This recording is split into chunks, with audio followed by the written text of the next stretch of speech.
Baghdad کے فقیر کا قصہ یہ کہانی ایک ایسے درویش کی ہے جو اپنی حکمت، سادگی اور اللہ پر بھروسے کی وجہ سے بغداد کے امیروں اور غریبوں کے دل میں بس جاتا ہے۔ یہ کہانی ہمیں ہمیں سکھاتی ہے کہ دولت کی چمک دمک فانی ہے، مگر سچائی، عاجزی اور اللہ پر بھروسہ ہمیشہ باقی رہتا تھا۔ بغداد اسلامی سلطنت کا مرکز یہ سنہری دور تھا جب بغداد دولت، علم اور تجارت کا گڑھ تھا۔ ہر طرف بڑے بڑے بازار، عالیشان محلات اور پرتعیش زندگیاں تھیں، مگر انہی گلیوں میں ایک فقیر بھی رہتا تھا جسے لوگ بابا فقر الدین کے نام سے جانتے تھے۔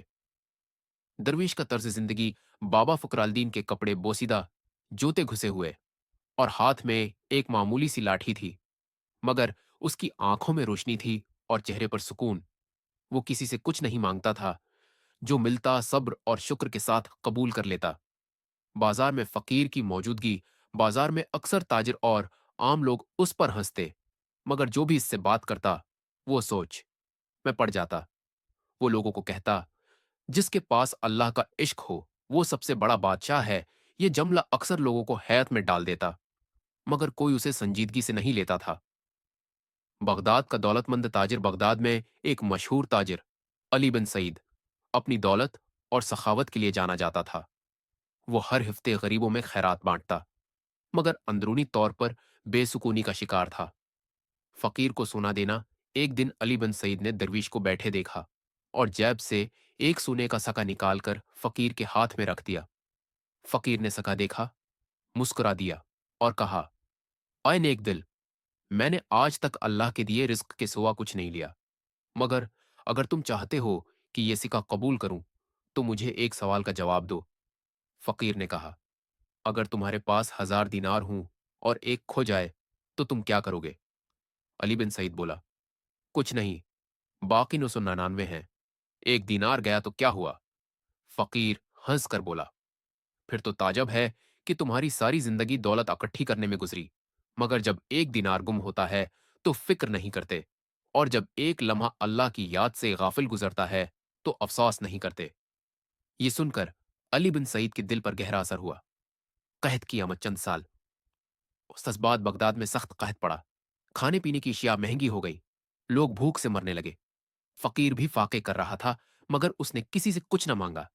تاجر کی آزمائش، ایک نوجوان تاجر خالد بن عمر فقیر کے پاس آیا اور کہا، بابا، میں تمہیں کھانے کے بدلے ایک دعا کی درخواست کرتا ہوں۔ اگر تم میرے حق میں دعا کرو کہ میرا کاروبار ترقی کرے تو میں تمہیں کھانے کا بہترین سامان دوں گا۔ فقیر نے مسکرا کر جواب دیا، دعا ضرور کروں گا، مگر پہلے مجھے ایک سوال کا جواب دو۔ اگر تمہیں اللہ کا قرب چاہیے تو کیا دولت کے ذریعے ملے گا؟ نوجوان خاموش ہو گیا اور ندامت سے فقیر کو کھانے کے بغیر چلا گیا۔ امیر کا محل اور اس کی بے سکونی، بغداد کے امیر جو اپنی دولت پر نازا تھا، اس فقیر کے بارے میں سن کر اس سے ملنے آیا۔ اے درویش، تمہارے پاس کچھ نہیں، مگر تم ہمیشہ خوش رہتے ہو۔ میں امیر ہوں، مگر ہمیشہ پریشان رہتا ہوں، ایسا کیوں؟ فقیر مسکرا کر بولا، جب انسان دولت پر بھروسہ کرتا ہے تو وہ پریشان رہتا ہے، مگر جب وہ اللہ پر بھروسہ کرتا ہے تو خوش رہتا ہے۔ یہ سن کر امیر رو پڑا اور فقیر سے دعا کی درخواست کی۔ غریب عورت کی فریاد، ایک دن ایک غریب عورت فقیر کے پاس آئی اور روتے ہوئے کہنے لگی، بابا، میرے بچے بھوکے ہیں، میرے پاس کچھ نہیں بچا۔ فقیر نے مسکرا کر اپنے ہاتھ آسمان کی طرف بلند کیے اور کہا، اے اللہ، تو ہی اپنے بندوں کا رازق ہے۔